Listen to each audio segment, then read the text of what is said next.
Hey there guys, so today I'm here to do part of a collaboration with a bunch of other awesome ladies here on YouTube. If you guys don't know who Taylor Cooley is, her channel is Refreshing Motherhood. Her and as well as all the other ladies in this will be linked down below. But Taylor actually just started her channel up and it's based around motherhood transparency, kind of talking about those subjects in motherhood and parenthood that aren't always mentioned and just being open and honest about them. And so that is kind of what this collaboration is based around. So my topic is motherhood with PTSD and anxiety, and so I'm just going to be talking a little bit about that and just being open and honest about what it's like to be a mom, a stay-at-home mom from my experience when I have anxiety and PTSD. So a little bit of background for you guys if you don't know about me. My blog story post will be down below. That will explain why I have PTSD, but I have PTSD, OCD, panic attack disorder, generalized anxiety, as well as not officially diagnosed yet with SPD, which is a sensory processing disorder. So I have a large plethora of issues. I am not one to hide them. I'm pretty open and honest on my vlog channel. If you guys have not seen our vlog channel, that will be down below for you as well. But I don't always really have a chance to dive into what it's like on a day-to-day basis for me because we try and keep that channel pretty positive. So one of the comments that I get quite a lot on social media from you guys is, you know, Arianna, you make it look so easy. And it's not, guys. It is not easy. Whether you have anxiety or don't have anxiety, motherhood is not easy. There is always a struggle with raising kids. You love them so much, but there are difficult days and they will always be there whether you struggle with something like anxiety or PTSD or you don't. There's always going to be days that are more difficult than others. There is no such thing as just this perfect parenting life where everything is super easy, you never have a bad day, you never cry. That just doesn't exist. So having anxiety and PTSD prior to even getting pregnant, my biggest fear with having kids was whether I would have enough downtime. So I require quite a bit of downtime to just decompress and like social situations especially too. If I have like a weekend that's super busy, I require usually quite a few days after with just like not seeing anyone but my husband or my kids obviously. And so before I had kids, I was worried about not having enough downtime because obviously when you're a stay-at-home mom like I am, it's go, go, go. There's someone you're always taking care of and your needs are not put first. Theirs are. Now, we didn't start trying to conceive until I had been off all of my medication for several years and I really had my anxiety under control. And actually Levi, my service dog, retired right before my first daughter, Revelyn, was born. So I felt like I was in a really good place to have kids, but I still had this fear in the back of my mind of like, well, what if it comes back and it gets way worse? Or what if I just can't handle it even though I think I can? I always had that fear. I will say that there is a definite power in just having your child. As soon as you hold your child, it's just, yes, I have anxiety and I have PTSD, but I am not going to let that get in the way of raising my kids and taking care of them and keeping them healthy, happy, and safe. And that has definitely been a key factor in taking care of them. I feel like, yes, I still have anxiety, I still have PTSD, I still struggle daily with those things, but my mind, as soon as they appeared, it was just like, yes, I have those, but it's not going to get in the way of me being a good mom. I still have difficult days. I still have days where I have to put Revelyn in her room and just have her have quiet time. And well, now it's a normal thing. Like right now she's playing in her room by herself having quiet time while I record this. And that was a big thing also that helps me with anxiety. If you have not had your kids yet, but you struggle with anxiety or PTSD or anything like that, I highly suggest teaching your kids to do deep play, and I will link that video for you guys if you want to learn about that, and teaching them to do independent play, because it can make a world of a difference, not only for your child learning how to play by themselves and be happy, but also for you as a mother when you just need a little bit of a break. And it's okay, it is okay to put your child in their room and have them play by themselves. I think that was the biggest thing for me, and something I still struggle with daily is like, well, why can't I just be like every other mom? Why is it so difficult for me to try and play with my toddler for, you know, the 8 hours while my husband is at work? And first, even for moms that do not have anxiety and PTSD, it's not easy for them. They go a little bit stir crazy too, but it has been such a big help to teach her to play by herself. So days where it's like, I just need a half hour to myself. I can go ahead and put her in her room where I know she's safe and has lots of toys and she plays happily. And that has made a world of a difference for me. And now I don't feel bad about it, because I know that if I had just like stuck through it and left her out here with me and tried playing with her when I was getting super anxious and just overwhelmed, that it would be less of a good situation for her than it is for her to go in her room and play and just kind of have her little independent time, if that makes sense. I don't really address hater comments anymore, but I did want to talk about a few of them in this video because it talks a lot about the anxiety PTSD side of things.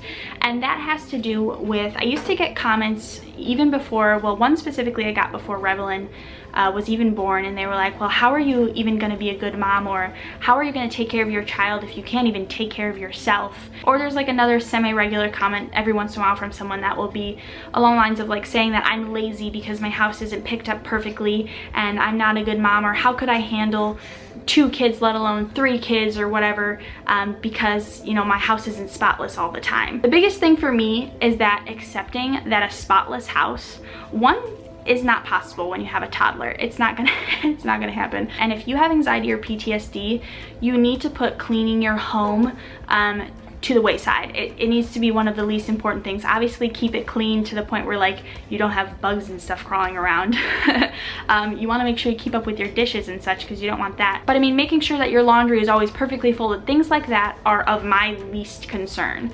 So in order for me to be the best mom I can be with anxiety and PTSD, I have to keep my marriage, my kids' health and safety, my mental health, those things need to be the most important, and my house is the least important.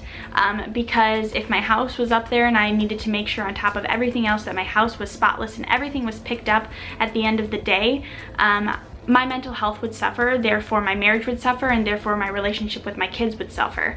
And that is extremely dangerous. And so that's why our house isn't always perfectly picked up. Another thing that's been a huge help to me has been my husband. I know that a lot of people struggle with the same thing I do, but their significant other isn't as understanding, thinks it's your fault that you have anxiety or PTSD or whatever it may be that you struggle with. And if you are one of those people, I am sorry. I cannot imagine going through trying to raise kids with someone that doesn't understand what you're struggling with and isn't willing to help you out. I did have one of those relationships in high school with someone that didn't get it, thought it was my fault, and he was very, very mean to me. I totally get what it is like to feel like you're alone in it, and the one person that you feel like should love you and understand you and be helping you isn't there. And so I just want to say I'm sorry if you're struggling with that, because I can't imagine being in that relationship with kids involved too. Ryan is like my angel, basically. He willingly and wants to help clean around the house. He does the dishes, he does those kinds of things. We have a very we're very traditional in like marriage beliefs and kind of like roles in the household, but there are some things that are very different because of my PTSD. She's very excited. So no, my house is not perfectly clean. The only 2 things that we try to keep up with daily are dishes and making sure that Revelyn's toys are put away, because I like for her to see that her toys are always put back away when she's done with them. And because of that, actually, it's been super helpful. Now she like loves to help clean up too. So it's worked subconsciously since she was very little. I've always put her toys away right after she went for a nap. So when she woke up, everything was put away, as well as at night.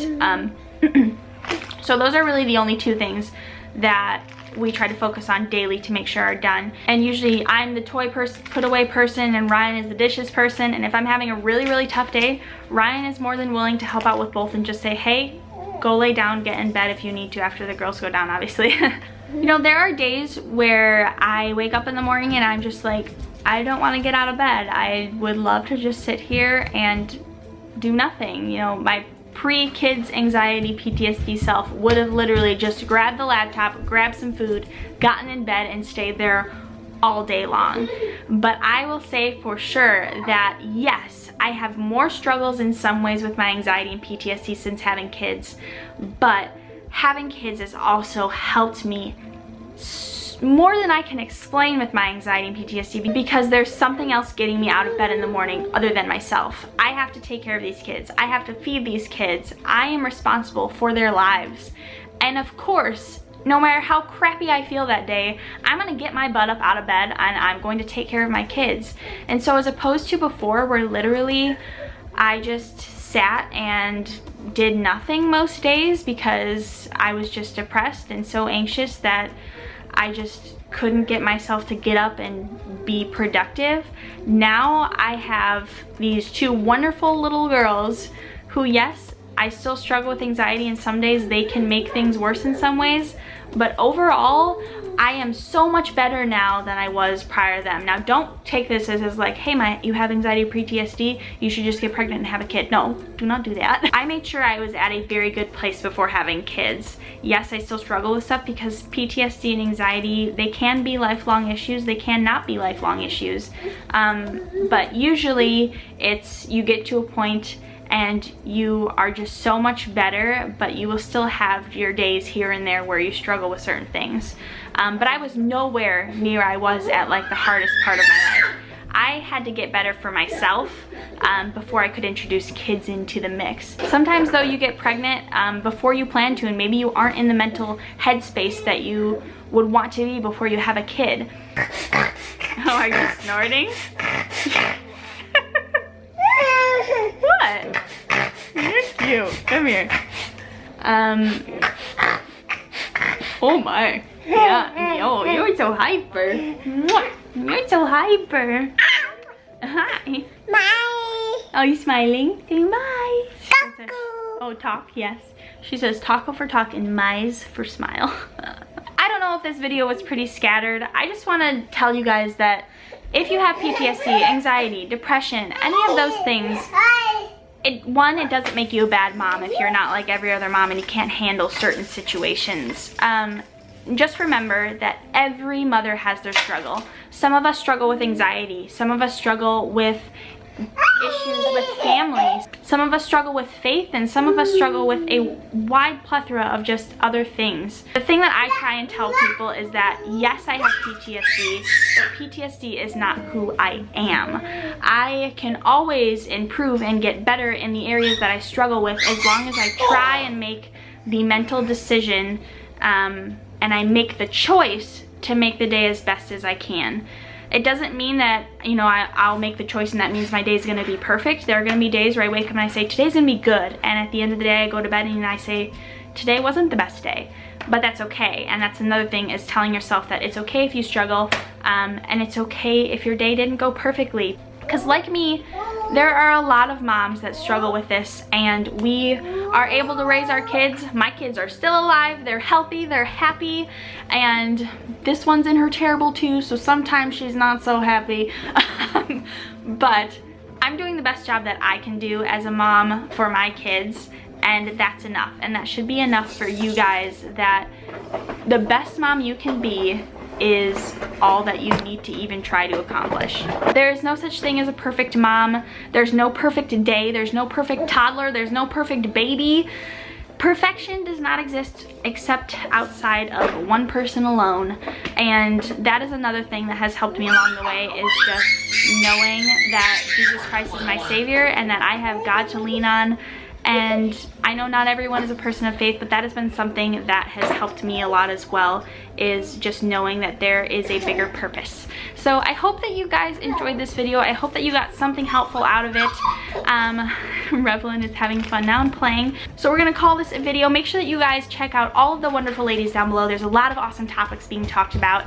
And so I will of course have that. I think I'm also gonna have a playlist of I'm also gonna have a playlist of all the videos up in the cards for you too. So go check those ladies out and watch all of their videos and subscribe while you're there. And I think that's gonna be it. So I will see you guys probably actually the end of this week. I might do another video this week. If not, I will see you guys next week. So bye.